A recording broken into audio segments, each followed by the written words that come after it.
ہمارا کہنا بالکل درست ہو گیا کہ ایاک نعبد و ایاک نستعین، اے خدا ہم تیری ہی عبادت کرتے ہیں، اور اے خدا ہم تجھی سے مدد مانگتے ہیں، ہم انہی کے پاس جاتے ہیں جو تیرے اپنے ہیں، انہی کے پاس جاتے ہیں، ہم انہی کے پاس جاتے ہیں جو تیرے اپنے ہیں، ہم کسی غیر کے پاس نہیں جاتے، ہم بتوں کے پاس نہیں جاتے، ہم شیطانوں کے پاس نہیں جاتے، ہم تیرے دشمنوں کے پاس نہیں جاتے، بلکہ ان کے پاس جاتے ہیں جو تیرے اپنے ہیں، تو نے ہماری مدد کے لیے بنایا ہے، انہی کے پاس جاتے ہیں۔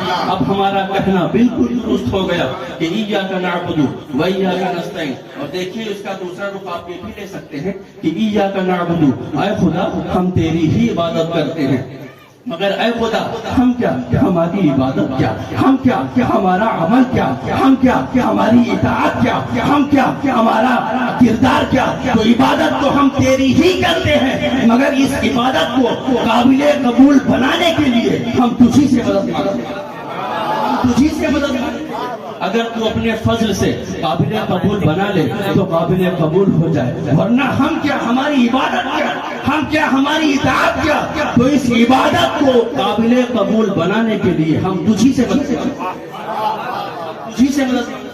اور اس کا دوسرا رخ آپ یہ بھی لے سکتے ہیں، تو دیکھیے علماء بیٹھے ہوئے ہیں، اور یہ علماء سے جب آپ پوچھیں گے کہ یہ نستعین کا لفظ کیا، یہ نستعین کا لفظ یہ عین سے بھی بنا ہے اور عون سے بھی بنا ہے، عین سے بھی بنا ہے اور عون سے بھی بنا ہے۔ عون کے معنی مدد کے ہوتے ہیں اور عین کے معنی ذات کے ہوتے ہیں، عون کے معنی مدد کے ہوتے ہیں اور عین کے معنی ذات کے ہوتے ہیں، اور صیغہ جب بنائیں گے چاہے عون سے بنائیں گے چاہے عین سے، کہیں گے نستعین، ایاک نستعین ہی کہیں گے، کوئی دوسری بات نہیں کہیں گے، کوئی دوسری بات نہیں کہیں گے۔ اب ہم یہ خدا کی بارگاہ میں عرض کرتے ہیں، اے خدا ہم تیری ہی عبادت کرتے ہیں، مگر اے خدا اس عبادت کے صلے میں ہم جنت نہیں چاہتے، جہنم سے رہائی نہیں چاہتے، دنیا اور آخرت کی کوئی نعمت نہیں چاہتے، بلکہ اے خدا اس عبادت کے بدلے میں ہم تیری ذات کے طالب ہیں، ہم تیری رضا چاہتے ہیں۔ زندہ باد نعرہ تکبیر، نعرہ رسالت، ہم تیرے عین کے طالب ہیں، ہم تیرے عین کے، تیری ذات کے طالب ہیں۔ یہ بھی کتنی کم ہمتی کی بات ہے کہ خدا کو پوجو اور جنت کے لیے، کتنی کم ہمتی کی بات ہے کہ خدا کو پوجو اور جہنم سے رہائی کے لیے۔ ارے جسے پوجنا ہے اس کو اسی کے لیے پوجو، جسے پوجنا ہے اس کو اسی کے لیے پوجو۔ اور وہ فقرہ آپ کی بھی زبان سے نکل جائے جو سیدنا علی مرتضیٰ کی زبان سے نکلا تھا، ما عبدتک کما فی جنتک ولا خوف من نارک ولکن وجدتک اہل بالعبادۃ فعبدتک۔ اے خدا ہم نے تیرے جنت کے لیے تجھے نہیں پوجا، تیرے جہنم کے خوف سے ہم نے تجھے نہیں پوجا، ہم نے تجھے عبادت کے لائق پایا اس لیے پوجا۔ زندہ باد نعرہ تکبیر، نعرہ رسالت، نعرہ حیدری۔ ہم نے تجھے عبادت کے لائق پایا اس لیے۔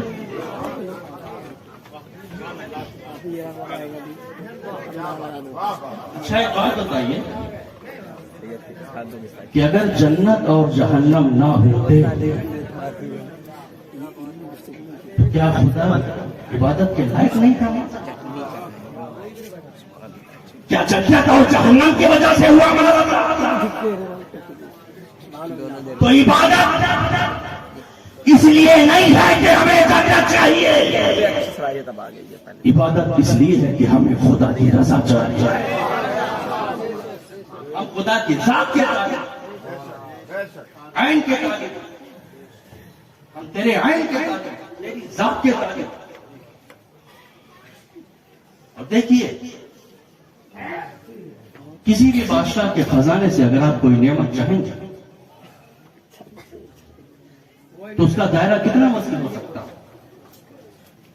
آپ نے دینار چاہا درہم سے محروم ہوگا، درہم چاہا تو دینار سے محروم ہوگا، سونا چاہا تو چاندی سے محروم ہوگا،